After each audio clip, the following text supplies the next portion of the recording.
Hello and welcome to a very special Tilehurst End Podcast with your host Mark Mayo, and joining me this week for a very special interview is Simon Cox, the former Reading striker who came through the Royals Academy as a hometown boy and went off after not quite making it into the 05-06 Coppell record-breaking team, went off to the likes of Swindon, West Brom and Nottingham Forest, found himself back at the club under managers such as Nigel Adkins, Steve Clarke and Brian McDermott. A very interesting time to be at the club. Not quite so successful, but plenty, of course, on all of those topics to discuss. And let's jump into that now, then, our Tilehurst End interview with Simon Cox. Back the boys and make some noise for the Tilehurst End Podcast. Come on, you arse!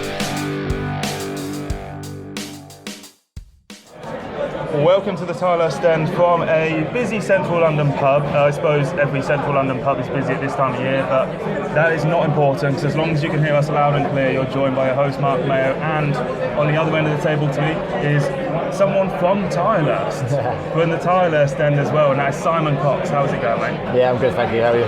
I'm all good, and it's an interesting chat with you as someone who, a rare breed of player who's signed for the club twice, come through both the academy and then rejoined a little bit later on. And let's talk about that second spell to begin with, because that was probably the one with the most a lot went on really, wasn't it? It's a very interesting time for the club. You returned under Nigel Adkins, and I kind of want to get a flavour of what Nigel Adkins as a manager for the fans was all positive, and getting across the message and very ambitious. What was he sort of like as a player? Exactly that, really. When I first met Nigel, which was at the Madejski, sat down with him, and he basically sort of went through my career before moving back to Reading, and told me exactly what he wanted from me. Told me that everything was going to be to the letter, which was great, and yeah, it was an interesting time, as you say. What I think he didn't say was where the football club was at that stage. Which, in all fairness, I mean, we still had people like Sean Morrison at the football club, Alex McCarthy at the football club, and then as that summer window went on, they seemed to, the football club, I think, were in a position where they had to sell players. So Sean went to Cardiff or Huddersfield, I think, or did he sign from Huddersfield? And then Alex went to. Well, I think he had about 4 or 5 clubs looking at him at the time. So yeah, it was that stage where coming in was great for me, because it was it was my home, it was where I wanted to be, but probably wasn't told exactly the position that the football club were in at the time. Yeah, well, I imagine there are probably a lot of people unaware of the position at the football club, and there was things, tax bills and all sorts of stuff going on, but you came in, as did Glenn Murray, that summer, and he was on loan, I think, only for 6 months. Yeah. And in that 6 months, you and him struck up probably one of the best strike partnerships I've actually seen at the club. What would you say was actually, why did that work so well when you two as a combo? Well, Glenn is one of those players you could tell had unbelievable amount of quality. He was somebody that you could, get the ball into, and he would hold on to it, and he'd bring others into play. And for my game, it was great, because I like to drop deep, which then I could turn and play 1-2s off of Glenn, and for some reason it worked. It was great. Loved playing alongside him, and we obviously started to see, I think, what did he end up? I think he ended up on 7 or 8 goals, and I think he left in January, and I think he was still our top scorer. I think that's it. So I think I ended January on 9, and obviously that was in the midst of the change of manager at the same time. So I think his last game was Norwich at home, I think, Glenn's.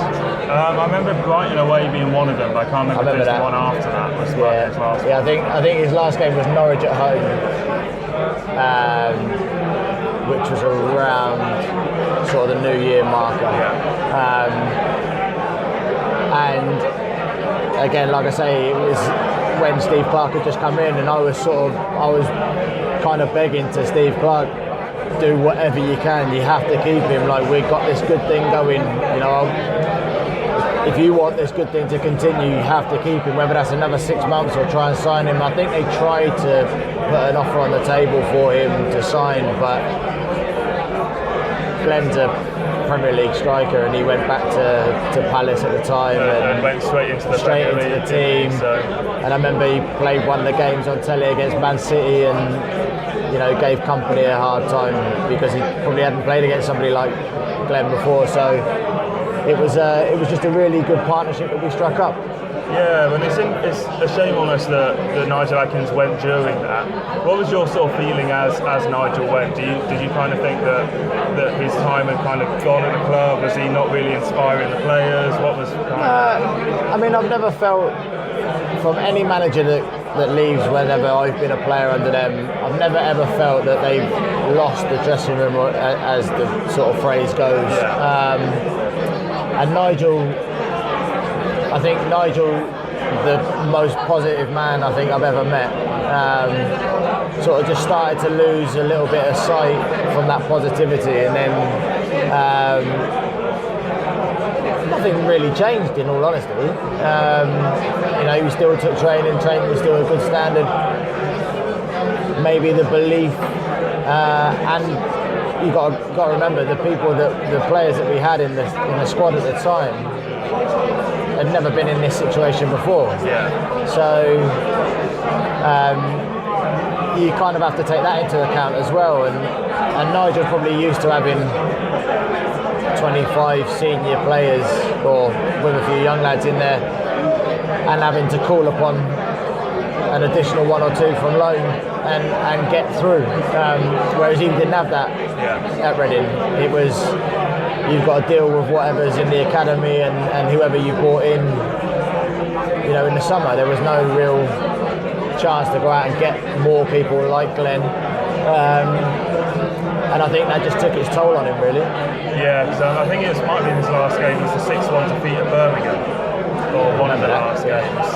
And that was one of those that I wasn't there and I wasn't listening to it live. But it's one of those when someone told me the result, I was like, no, you're joking. Tell me the real result now. Do you know what, actually? And this is going to sound really bad, but in that game, we actually did okay, or we started well. We got it back to 2-1, didn't we? And I think at that point it was like, no, don't worry about the 2 goals. That's it. It was at the time where they scored like 1 straight away, then 2, and you thought, no, or whatever, or however the scoring went. Yeah. They scored at like vital times, and we were sort of still in the game, and we were. Nigel liked to play the passing game, and we actually were knocking the ball back quite nicely. Yeah. Just weren't getting the break in the other end, and then go down the other end, and it was things were happening. And what's it kind of like as a striker in that situation? Because you've been given a task before the game, obviously, to score goals, to support the attack. But if the defence is struggling that much, are you inclined to just kind of forget that, or take it into your own hands? Or? Well, you kind of feel that if things are going badly at one end, you kind of have to help out, so you get further away from the goal that you need to score in. But then ultimately the only way you get out of that is by scoring goals, so you kind of have to play a little bit of cat and mouse, where do you sort of neglect a little bit on your defensive side to then go and put the ball in the net at the other end, which takes a lot of pressure off of your defenders and your goalkeeper. So it is a fine balance. Yeah, then obviously Nigel went and Steve Clarke came in. At the time, Steve Clarke felt to me like a good appointment, someone who I think he lived locally, so he kind of had a eye on the club, Ascot kind of way, I think. Was obviously managed in the Premier League, seemed like he'd done a good job at West Brom, maybe a little bit hard done by to leave there. Came in at Reading, and I felt like that was a good appointment. What were your sort of first thoughts as he came in? Well, obviously, knowing what had happened before when he came in at West Brom, and obviously I had to leave then. But when he was appointed at Reading, I thought, good fit. somebody who, very good coach, brings in Kevin Keane with him. Stephen Reed obviously came in a little bit later. But yeah, good coach, good coaching team. I thought, yeah, this is a good appointment for the football club, and something that actually struck me with it was a little bit of ambition. Yeah. He was the guy that was gonna turn Reading into the football club that it once was, moving forward. Progressive style of play, and yeah, I thought it would have been a good appointment. Yeah, and then yourself, you kind of drifted in and out of the team to begin with. How was this kind of, or was this explained to you? Did you kind of get a sense as to what he was trying to achieve with the team? Well, like I said before, when he first came in, obviously I had a relationship previous with him at West Brom where it kind of never really started at West Brom. I came back from the Euros and in 2012, and he was the first person I saw when I walked back through the door at the training ground. And he said, "Look, there's 4 people in front of you. You're probably not going to play. I'm bringing in Lukaku from Chelsea. Oh yeah. You're not going to play, so it's probably best you go and find yourself a new club." And I absolutely accepted the honesty. Yeah. The honesty, fantastic. I was like, yeah, that's exactly what I was looking for. Not happy about it, but I'd rather you say that to me and I can go and find myself a new club than you keep me here and put me in the 20, put me in the under, like in the youth team. So I understood that honesty. So when Steve came through the door at Reading, I felt like I needed to go and see him and just say, look, obviously what happened at West Brom is a little bit of a different circumstance here. You're not going to go and get Lukaku in at Reading, so I've probably got more of a chance to play. And he was like, look, that was back then. That was the situation. This is different. So I was like, yeah, fine, brilliant. Then, as I say, I was sort of begging him to get a deal for Glenn Murray done. Either that's a loan or a signing, so we could continue. And then I played, I think, Norwich at home, which was, I think, Glenn's last one and one of Steve's first ones. And scored, I think we won 2-1 or drew 2-2. And then that was really the beginning of the end for me. Without any conversation, it basically turned that I was going to be surplus to requirements, and then throughout the rest of that campaign, the next 5 months of the season, I played 3 or 4 times, I think. Yeah, because I remember we had like Jamie Mackie and Paul Grepniak, he kind of pitches his front two, and we had an FA Cup run that year. Yeah. And you were kind of on the bench and sort of in and out, not getting on the pitch too often. Was that basically a case of, did you feel like you were the first reserve, you were just kind of waiting for those guys to sort of be dropped out of the team, or? Well, I mean, when you look at, it was weird because I felt that I did okay leading up to Christmas, 9 goals or so, and then wanted that momentum to continue. Then he took me out of the team and put Jamie Mackie up front with Pav, and then yeah, basically I wasn't used. I had a really good relationship of getting the ball from Ollie Norwood. Yeah. And you had Gareth McCleary one side, Nick Batman the other. It was a progressive sort of thinking team. And then I think my last appearance was the FA Cup semi-final,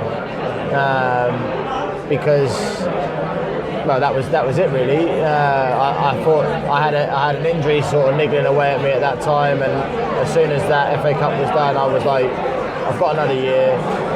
What I'm going to do is I'm going to go get it all sorted out, get my treatment done in the summer, and then be back ready to go for him in the next season. Yeah, because the team wasn't, I mean, the championship season had basically fizzled away massively. Yeah. Did you basically say in those last few weeks you'll put him to one side and just go and But yeah, I mean, I think it was the time where I wasn't even getting on the bench at that point. We had Yakubu as well. Yeah. So then we had Kwesi Appiah as well, who came in from Palace. He played the last game, Derby. The Yak obviously played a few games. I mean, it was. I would find out. Like I always said to Steve, I always said to every manager that if you're ever going to leave me out, say it to me honestly.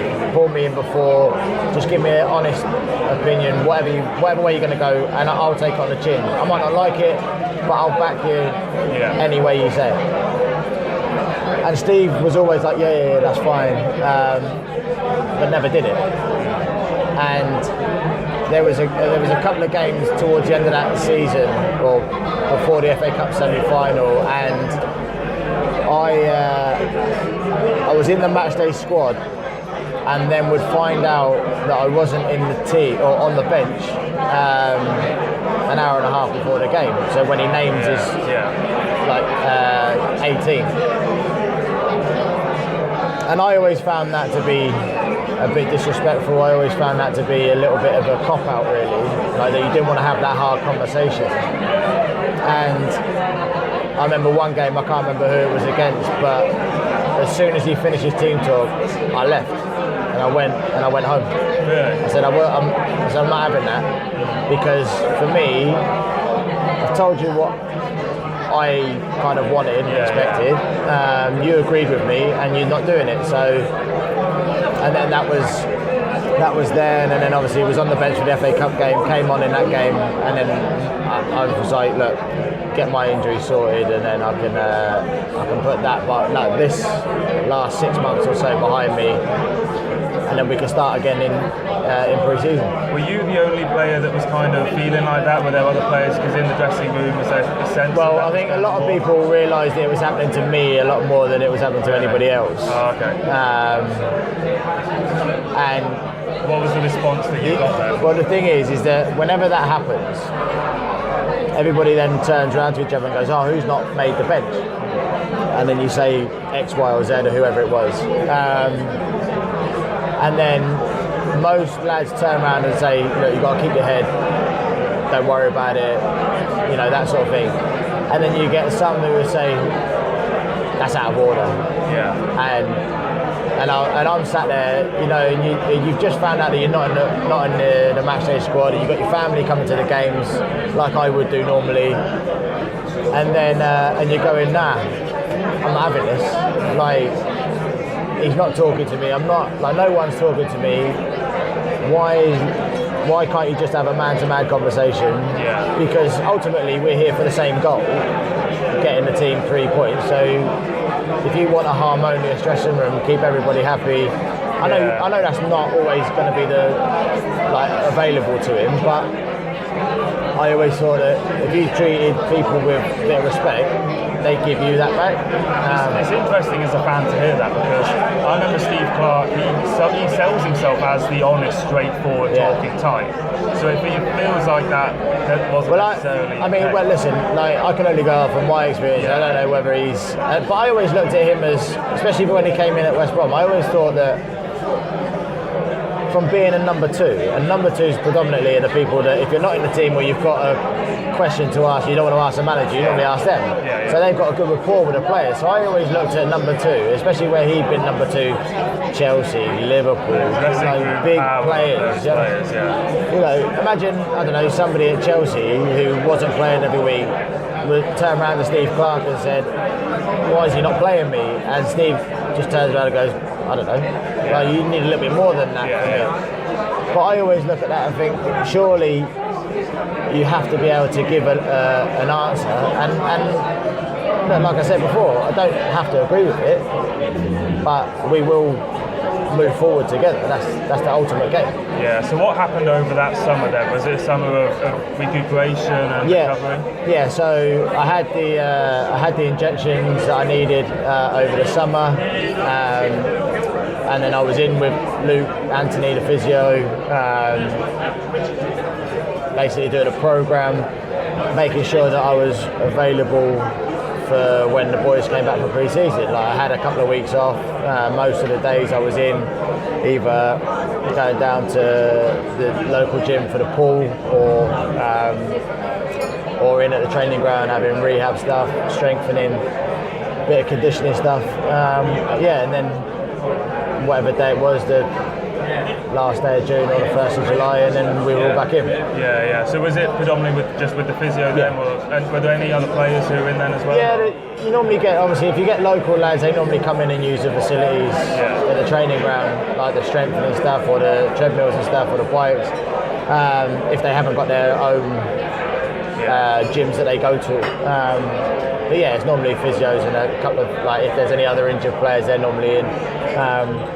But it can be a lonely place, the training ground, when there's no one in there. No, I bet. And it got certainly less lonely over the next few weeks as Reading made quite a substantial investment in new attackers. Yeah. And we're talking, kind of well-known names: Vidra, Piazzon, Ola John, Orlando Sarr, and also Paulo Hurtado, the Peruvian winger. What were your kind of thoughts as these players were coming in? Well, I knew Matty Vidra. Obviously played against him numerous times when he was at Watford. Really liked him. Thought he was a very good player. Sort of player that you thought you could strike up a partnership with? Thought that he was a player that was very similar to me. So I thought, well, there's a bit of competition there. So that's fine. Yeah. Like I say, loved him as a player. Thought he was a great, nice guy as well. Loved what he was about as a player. Really sharp around the box. Orlando Sarr, didn't really know too much about. He came in, did a little bit of. I think he was injured when we signed him. He came in, did a little bit of rehab with me, and I thought, okay, don't really know too much about you. Not sure how you're going to fare in the hustle and the bustle of the Championship with these horrible defenders that you play against every week. Not sure how he's going to be like getting kicked and punched and poked and stuff. Had a bit of a short temper as well, so I thought, oh no, he could be a bit of a liability for us. Yeah. I think he did get sent off at one point, didn't he? Yeah. Lucas, I'd obviously known from sort of Chelsea days. I knew, so that I sort of got that relationship with Steve Clarke, the Chelsea sort of thing. And who was the other one? Ola John and Paulo Hurtado were the Paulo's stint didn't last too long. He came in and then left again, didn't he? He played about 45 minutes, didn't he? Yeah. What was kind of going on there? Well, I don't think he really liked or didn't really enjoy not speaking the language. Yeah. I think he was in a lot of homesickness. I don't think his wife settled very well, so I think that was kind of done and dusted before it began, really. And Ola's got bundles of ability, Didn't show it too often. Probably is more of a European style player than he is an English Championship style player. Yeah. But these are the type of players. If a substantial investment comes in, foreign players normally come through the door. And as you see with Paulo, some of them don't work. But then you see with others, some do work. Yeah, and Reading, the start of that season, putting the first game, I suppose, aside, which actually that is something I do want to ask you about, is that Birmingham game, the first one of the season. If you remember, we went 2-0 down, Nick Blackman scored, then we had a penalty in the last second, I think it was. And you followed in for the rebound, didn't you? And were you about 2 yards wide that you missed? I can't remember if that. I swear that might have been you. And it's a penalty rebound. Is it Orlando Sarr who took it, and then it went to about the near post? I don't remember missing. I never remember missing. Because that game we absolutely killed them, and then we somehow didn't manage to. We would have been in the lilac, wouldn't we? Yeah, in that purple. I just remember we missed the penalty in the last second, and then the rebound. Honestly, I couldn't tell you if I was even on the pitch at that time. I think you came off the bench. Did I? Yeah. Well, then it may well have been me. Well, I think that's probably a good idea to repress that memory. Yeah. But maybe go and check the highlights out later. Well, I'm not sure if I want to. Yeah. I don't know. But that team, that result aside, went out and actually started the season really well. Yeah. So why were we suddenly so good, basically? Well, I think Steve then put across what he wanted in the whole of pre-season. Obviously brought in Paul McShane, brought in Stephen Quinn, Yeah. you know, players who played in the Premier League, played in the Championship, but men, people who knew how to play in that league and get out of that league, along with obviously the foreign boys as well. You hope a bit of flair in there. Yeah. And that was what Steve had done. He'd obviously taken the club had obviously gone away to Thailand for pre-season, which I've said before, I stayed back to continue rehab.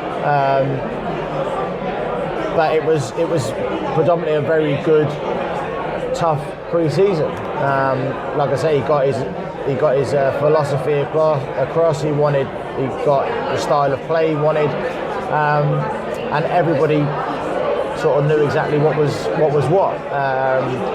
So it didn't surprise me that, with a clear vision of how we were going to play, it didn't surprise me that we started quite well. Yeah. Well, yourself, you didn't play so often in that first 2 weeks. What was was that again the situation of not being told what was going on? I think obviously with the inclusion of 4 or 5 players, plus the form of, obviously Nick then went and played up front, didn't he? Yeah, had a really good spell of form. Started like a house on fire, and done really well. A couple of goals at Brentford, or a goal at Brentford. Remember the free kick. Played at Everton played at home against Everton in the cup. Scored in that. Like a house on fire. He started, and then I think it was at that time where, again, a similar thing, not being told, not being communicated with, and then I think that was it then for me.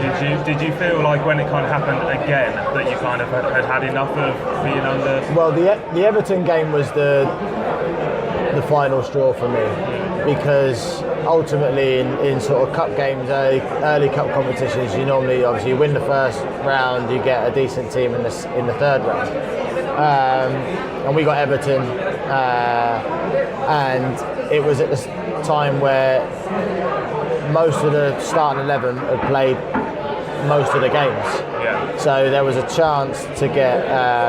I think we had a few injuries as well at that stage, because I don't think Orlando was playing, or Matty wasn't playing. So it was a chance for me to get some time in that game, and by all accounts I was gonna be playing, and then all of a sudden I wasn't even in the starting 11. I was on the bench. But then I'm looking at it, and I think we were either 0-0, and it was, half an hour to go or something like that. And they're the sort of times where, as a sub, you sort of think, yeah, this is my chance. Now I'm starting to get warm a little bit more. You'll have a chance of coming on if that's 25 minutes, 20 minutes, all the way down. Then it sort of gets to sort of 15 minutes, and you're thinking, come on. And even though I think we were 1-0 up at the time, and we could see, I think we got beat 2-1, I think, didn't we? Yeah. Ross Barkley, I think, scored a great goal. And I'm thinking, okay, even at 2-1, I'm thinking, come on then, just give me a little nod, and you think, yeah. Then obviously the game fizzles out, and we obviously get beat, and then that was me. Then I think, in my mind, I'd just gone. That's then. kind of the ultimate scenario where if you're going to play me then, you're going to play me. That's when it's going to happen. So again, and it was without any communication whatsoever, and then it was. I think my time was pretty much done. So when it came to going on loans to Bristol, was that something that you saw? Was it something that was put upon you, sort of thing? It was something that was. I think Steve actually came and spoke to me, and he said, Bristol City want to take you on loan, and I was like, fine, if I'm going to go somewhere and play, that'd be great. Championship. Yeah, it's another championship club. I know they've just been promoted, but a team that I thought, yeah, well, why not? It's not a million miles away as well. Yeah. So yeah, I needed to go and play, so I went. and it kind of didn't work out the way I wanted it to. But in a second sense, it actually worked out quite well. Yeah. So I went, obviously expecting to play. Steve Clarke at the time was the manager, and he didn't play me that often, or didn't play me at all. I think my whole time there, I spent every game on the bench, and then it was probably I played an accumulative time of about 62 minutes. So I didn't play that often, but what I saw was a group of players, predominantly English or British players, who had been taken from League One all the way up to the Championship and had the best team spirit I've ever seen at a football club, in any club that I've been at. Whose fighting spirit and everything was there to be seen. Brought in a few people, but they had to be the right people to play in that team. So that was a good experience for me, but ultimately one that I didn't play that often either. Yeah. So from that sense, it was not a great one. Well, while you were away, it's interesting you say about sort of team spirit and everything, because as someone who was kind of on the fringes of the 05-06 team, which kind of survived mainly off the team spirit rather than any, individual world-class players, and then back at Reading there was a team that was full of individual talent, players that had played in the Premier League and had come down, and there is a sort of sense sometimes that when players have to drop down a level to push back up, they kind of lose that extra edge in a way.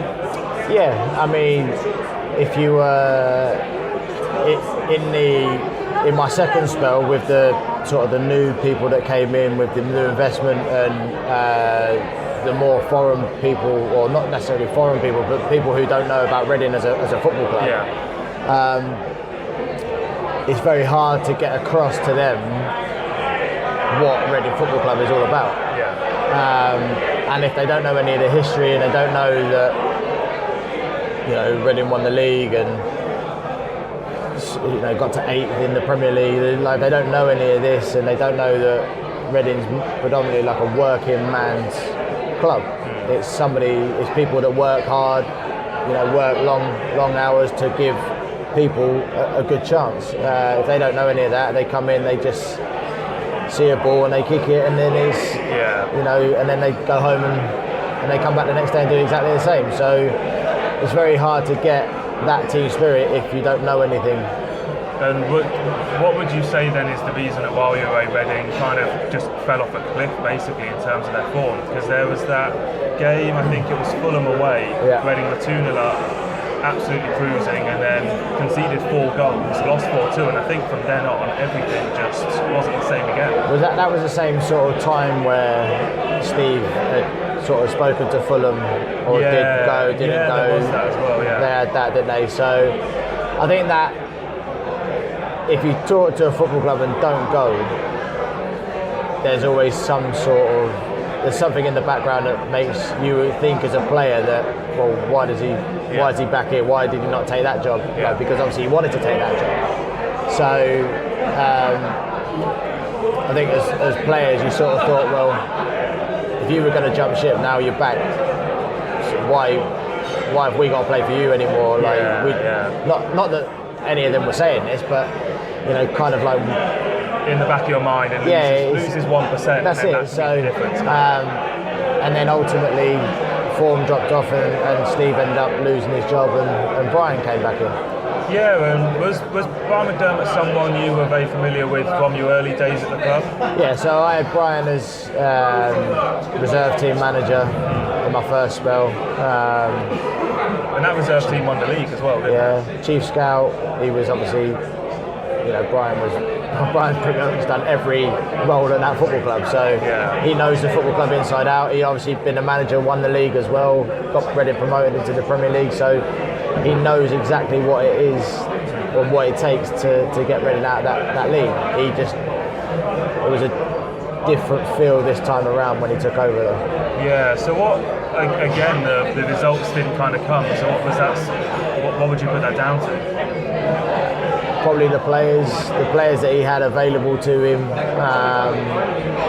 against, with the investment that we had,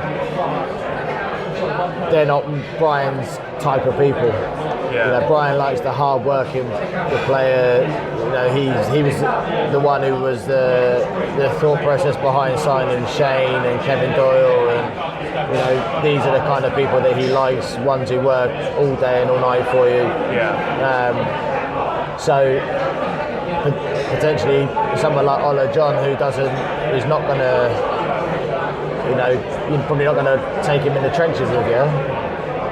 Probably not going to be Brian's type of player, but if any of the people upstairs are saying you've got to play Ola, then it's it's catch-22. Do you go against your principles and say, no, this is my team, I do it, or you own the football club, so you get to do what you want? Well, that's kind of how it ended up in the end, wasn't it? It's a case of McDermott. I remember in the stands, it was a feeling that when Brian left, I felt personally like he was very hard dealt with, because it wasn't his team. He wasn't given a summer to make it his team. No. And a lot of the fans kind of turned on him because he hadn't reproduced the championship winning season he had before. But again, though, if you look at the championship winning season, Jason Roberts, a focal point in attack, Lafondra, like a predator in the box, Jem and Howe and people like this, all these players who will run all day for you and get you where you need to be. And it probably would have cost the club an absolute fortune to get rid of the ones they've literally just brought in a season before, to then go out and find other players. And I don't know, but I would imagine that Brian McDermott probably isn't a manager that foreign owners would be like expecting to create magical things. He's probably not like, I would say, like a sexy manager. He's not very flary, and he's just straight. He knows exactly what he wants. He knows exactly where he wants to go, and he knows how to get there. But if you've got the foreign investors who want flair and all this, Brian's probably not the guy, regardless of his track record. Did you come across this, because it was the Thais who owned the club at that point, did you come across them much? Did you really have, as a player, much involvement with them? They would float about the training ground. They would obviously come in to the dressing room sometimes, and especially on the FA Cup run, they were always there because it was really good promotion for the football club, which they could then sell in Thailand and all that sort of stuff. So, but obviously when things weren't going so well, didn't really see too many of them. Were you kind of glad to get out then when you did? Well, the thing was, Brian, obviously my loan ended at Bristol, and Brian brought me back in, and I played the rest of that season. And I was there, and I was like, if Brian's going to be the manager, I'll have a chance here, because Brian knows me probably better than most people at that football club. So I thought, I'll have a go here. Came back, played. We still had a decent FA Cup run. I think we got to the quarters. It's against Crystal Palace. Played in that. But then Brian he got to the last, I think, 2 or 3 games, and Brian came up to me and he was like, look, there's going to be nothing for you in the summer here. I don't even think there's anything for me in the summer here. I was going to say. If there was something for me, then we would do something for you. But I don't know that I'm going to be here. So, and I appreciated that honesty, because if he turned around to me and said, oh no, there's something for you here, and then all of a sudden he gets a sack and then somebody else comes in, you're probably out the door anyway. So I appreciated that honesty, but when you look back at it, maybe it was a time to leave. And as you did leave, what did you kind of felt needed to be changed, looking at the club as someone who had just left it? Obviously, I never wanted to leave. I sort of felt like if I could spend the next sort of 5, 6, 7 years there, I would retire there, and then I'd go into a coaching role there, and then sort of go and grow with the football club, no matter what way it was going. Having somebody who'd been at the football club for good times and bad, you get a feel of what's happening at the football club. But I don't know. For me, it was probably the right time to leave, and whatever direction the football club went in after I left, I mean, it's not got a whole lot better. No, well, we kind of had the much-touted Dutch Revolution after you left with Jaap Stam and Bayern Tevreden, and there were some very unknown players being signed from abroad, which ultimately, as you say, we got to the playoff final, but it didn't. Which was a good season because absolutely. If you go back and you look at in the past of the people that have tried to pass their way out of the back, and at Reading you look at Nigel, who didn't work with, Brendan, it didn't work with, and then Jaap Stam's come in and basically said, well, yeah, we can do it, and they did it, and obviously missed out in the playoffs, and but it was then from the playoffs you had to then progress for that. And there was a lot of people out of contract, there was a lot of people that moved on and didn't rebuild from there. Yeah, well, before we go on, I kind of want to rewind quite a considerable amount and talk about your early stage. But before we do that, what is kind of your sense with the club as it is now, with under Mark Bowen, and you're saying you're watching a Leeds game recently. What sort of stuff do you think the Reading have going for them at the moment? Well, I think they look a bit more of a solid unit, especially in the Leeds game they did.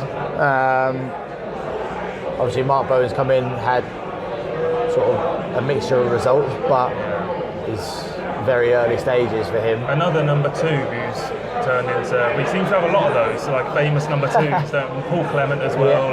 Well, he was another one who tried passing, didn't he? So, but I mean, I think for me at the minute, Reading is a football club that just needs to get back to basics, back to being a solid foundation, starting from the goalkeeper back five on Tuesday night,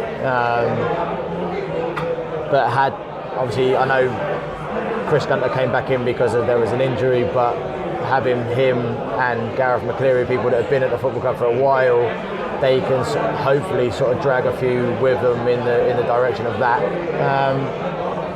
But yeah, I mean, they look a more solid unit under Bowen than what they did under Gomez. Yeah, when you were saying about sort of getting back to basics, a lot of that with Reading is the academy. And as someone who came through the academy, probably not really in a time when it had its sort of prestigious name that it has now, but when you think about the sort of academy players that you've watched at the club while you've been there, there's Jack Stacey, Tish Boller was a very good talent, Jordan Abita, Alex McCarthy, Michael Hector. Who would you say are the kind of top talents that you've witnessed coming through? It's a tough one, really, because obviously when I play with most of them, they were all young. Yeah. So it'd be very hard to say that he was the standout, or this one or that one, when they were 17, 18. Obviously Michael Hector went to Chelsea, but whether that was the right club to go to or not, I don't know. Aaron Tish-Boller went to Villa, but that was a Steve Clarke move. He went there with Di Matteo, then they brought him in, and then he hasn't really done anything since then. Jordan's obviously a very, very capable left back, and actually grown as a person since taking on the role of somebody who's been at the football club for a long time. So that's good. But I mean, there's not really, obviously I play with Jeb, and Hal's obviously gone on to do great things. He scored a good goal for Wales in the Euros, was it? Yeah, it was. And then obviously now he's at West Brom, so that was it's a good club for him. That I mean, there's not really one standout player, but it's the academy's produced a hell of an amount of players. And as academies sort of go now, and as you can see at Southend at the moment, how have academies sort of changed over the years? How were you kind of looked after as a youngster? At Reading, we were given everything, but they always told that you don't get everything if you don't work hard. and we all had jobs. Some of us. My first job when I turned a scholar was I had to make tea for the staff in the morning. It was like this was Steve Clarke, Wally Downs, Nick Hammond, Kevin Dillon. I would not fancy getting Wally Downs' tea order wrong. Brian was in there. You took 5, 6 fitness coach, John Goodman, 6, 7 people. 2 or 3 cups of tea in the morning, and this is like you're talking from like you're in at 9 till they start training like 10:30. So you're going from 9 till 10:30. That's the tea boy. Pretty much, in and out of the thing. But it was for me like it was that I had 2 players, 2 or 3 pairs of boots each that we had to do. It was good grounding. It was very good, and that's not the case now. Academies don't are not allowed to give the players jobs for whatever reason that is. It's sort of seen as a little bit of form of bullying, but I think it's very good grounding. But that is what the stipulations are at the minute, so that's fine. But at Reading, it was a very, very good academy, and that started with Brendan and then carried on with Eamonn. Yeah, well, who did you kind of look up to, and who helped you out? I suppose out of the first team squad at that time, who were the sort of players that?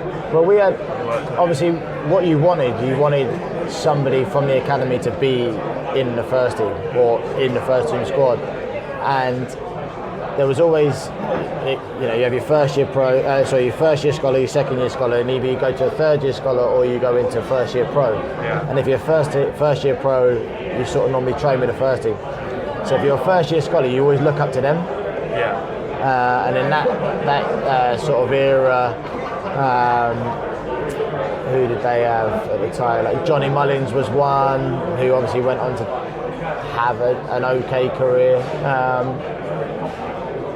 Not many, to be fair, but then obviously people like, do you remember Peter Castle? So he sort still of the youngest player to have played for Reading, isn't he? Is he? Yeah, he played like 16 years and a month or something, really young. So he was one that you always looked at and thought, I want to get there. Yeah. I need to get there. Yeah. And one of the only ways you got there was by, not to say doing your jobs, but working hard and producing it for the academy and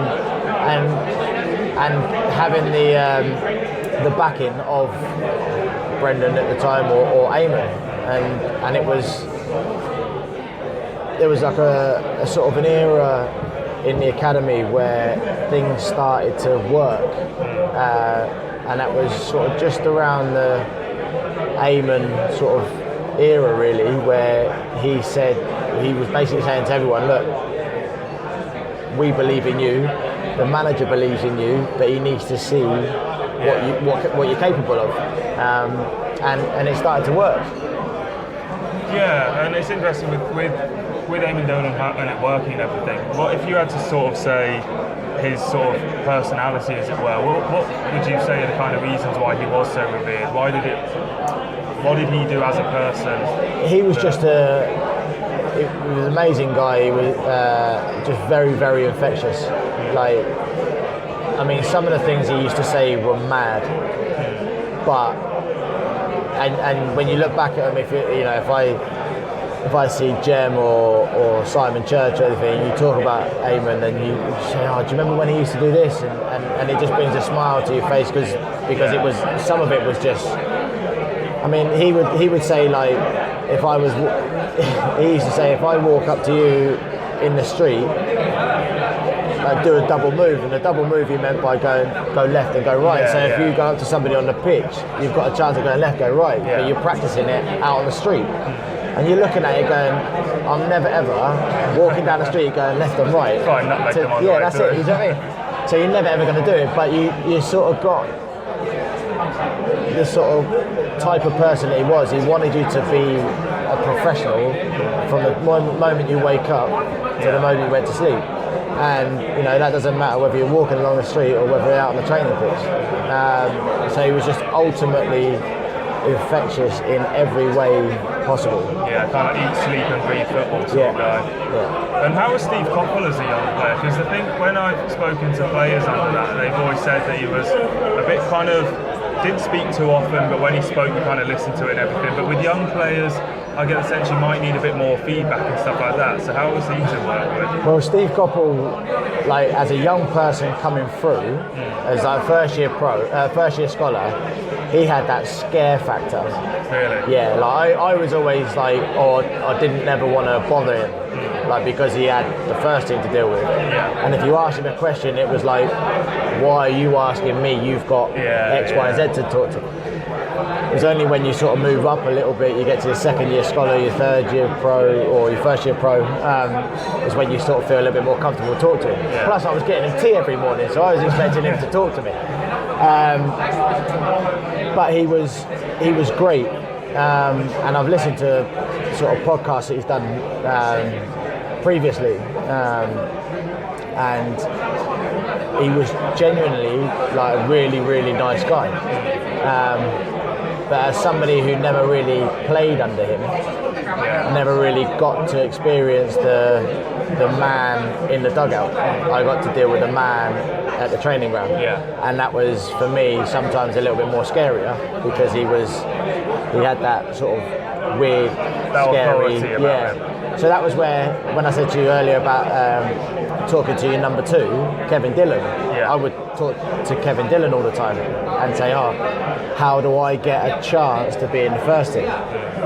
And he would always give me more advice, because you can't then go to the manager and go, how do I get in your team? And the only thing he'd probably say is by doing whatever you need to do. He's probably going to say exactly what you think he's going to say and not actually won't learn anything. Exactly. Really. So you talk to the second in command, which is where I said to you earlier about Steve Clarke being a number 2. You'd expect that bit of honesty from him.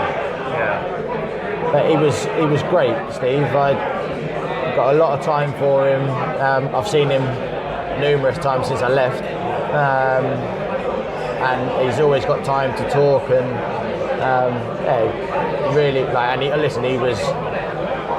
the manager that got Reading the ultimate prize at the end of it. Yeah, well, I suppose with that team, did you, when they got to 8th, and obviously I think you were out on loan at the time they were in the Premier League, were you kind of even a little bit surprised that it went that far? Well, I mean, if you look at it now, not at Reading, but anyone, if you get momentum and you get promotion, the next season normally carries on. If you can try and keep the core of that team together and add maybe 1 or 2, maybe 3 players, and then they all of a sudden they buy into the sort of camaraderie and whatever the club are doing at the time, and then they, you can kind of carry that on the momentum side. That was it.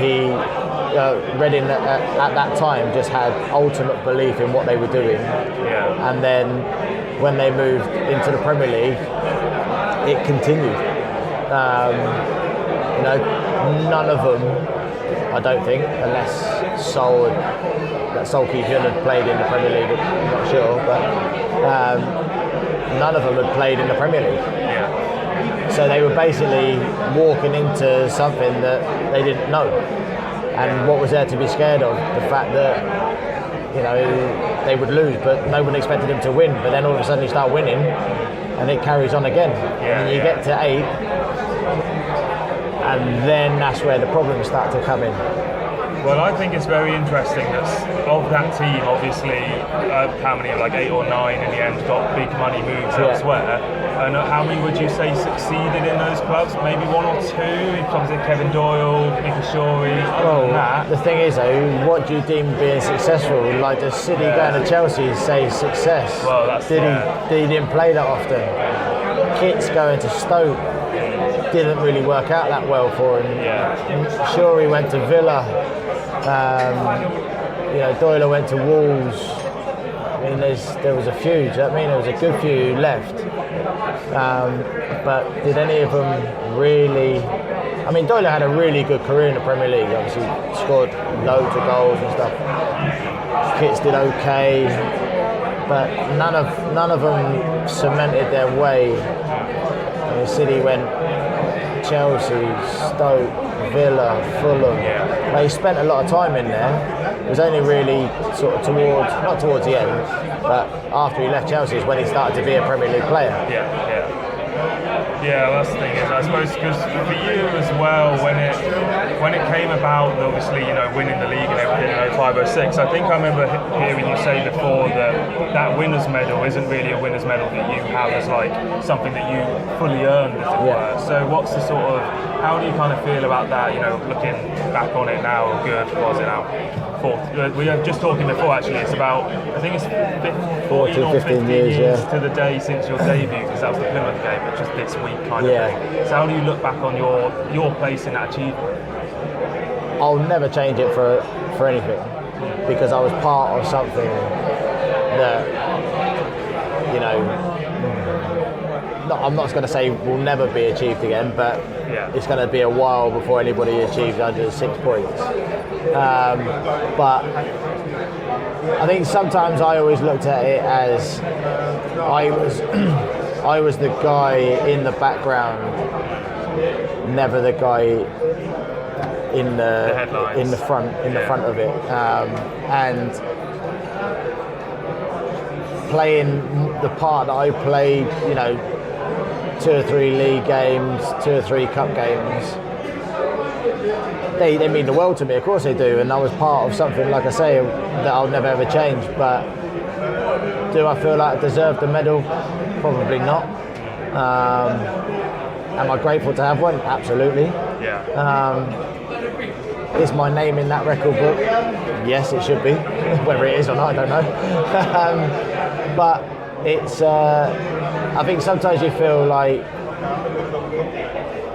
that I don't deserve it.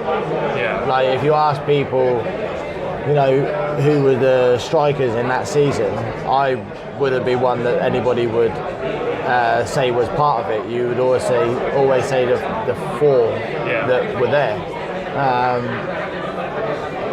But I would always put me in there because I was there. Is it a case maybe of if you'd have scored a goal, or if you'd have just got one more thing, then that might have... Maybe if I'd have started a game, I might have felt like I'd earned it. Maybe because I think the Stoke game that I played in, I think we won. The Plymouth game I came on in, we won. So obviously I was a part of 6 points.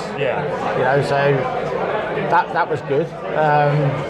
But like I say, had I potentially started one of those games or scored a goal in one of those games, I feel like I would have contributed a little bit more to them, maybe 5-10 minutes or whatever they were substitute appearances. Yeah, well, we got the record kind of by a point, so who knows, maybe if you'd have done something slightly different, we might not have ended up with it, so there is always that. But one thing you did play a part in was when we went on tour to the Peace Cup in Korea. I've heard some very interesting things about that tour, and it not being necessarily the best way to prepare for a season, basically. What are your kind of memories of that? I really enjoyed it because I don't even think I was meant to go. I think this was like my first tour away, or second tour away. I think we went to Sweden once, and because we signed Sol, he was the big thing in Korea at the time, so I think he basically got us this tour. And there's me at the age of 18, 17, flying over business class thinking, God, this is like unbelievable. Get used to this. That's it, absolutely. Slippers on the plane, TV screens and whatever, and you're thinking, it's not like the old EasyJet economy, do you know what I mean? But you're going over there and you get picked up at the airport, you get your little, flowers and everything when you get there, and police escort to the hotel, and you're taking over this floor, and you're thinking, Jesus Christ, this is some hell of a trip. And then it was into the games and training and everything else, and it was like no other really, but it was, you couldn't go anywhere without a security detail. Which was you walk around like the president. Literally, you had 2 or 3 guys, big, massive guys, all with like dark suits on, and you're going into the shops and whatever, and people are looking at you going, "Who the hell are you?" And you're like, "No one, mate." It's just, but that was the way it was, and I'm guessing it was. The hospitality was unbelievable. Travel was great. The games were amazing. Just playing in the stadiums were. Was it against Lyon you scored a winner? Lyon, yeah. I mean, if you look back at that Lyon team as well, I mean, they had some serious players. That was at a time when Lyon were very good as well. Yeah, got to the Champions League semi-finals. That's it. So to play in that, I mean, I remember playing right wing. And cutting in and scoring, it was an unbelievable time for me, and it was at a time where I thought things could change it. On the back of that, I might get a chance. Yeah.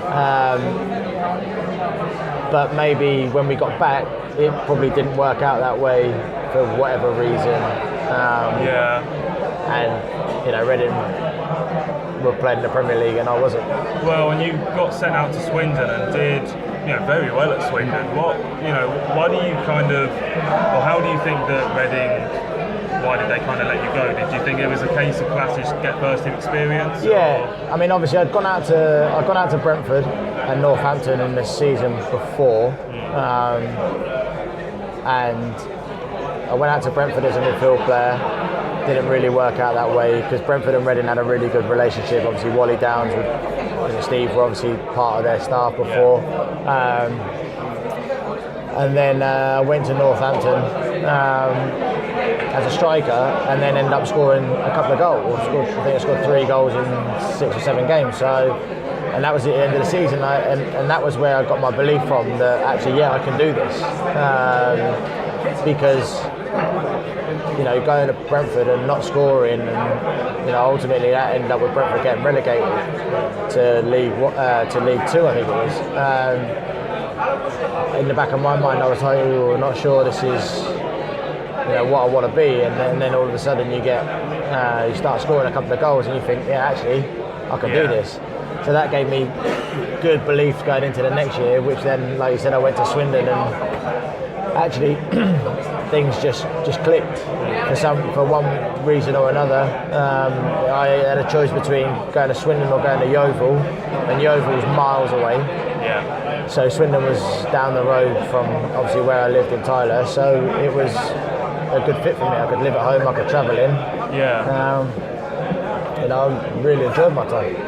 And you moved there permanently, and it seemed like there was you're one of a number of players that Reading have let go when quite young on loan. I think you could probably put Nathan Tyson, maybe even Mikel Antonio into that sort of list of players that probably got let go a little bit too early without getting a chance. Did you feel like that kind of motivated you in a way, the fact that Reading were willing to sell you? Or? Well, I think if you look at Kitson, Lita, Long, Doyle, all playing or all going to play some part anyway.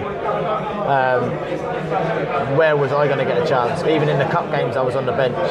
So I think for me it was, after going out on loan the previous season, thinking I don't want to come back and sit and do nothing. So I needed to go and play. If I was going to have a career, I need to go and play and score goals. And then, if I didn't then come back after that, then fine. But it was more go out and basically prove, one, to Reading, and 2, prove to myself that I can actually do this. And it was, it worked out quite well. Yeah, well, definitely.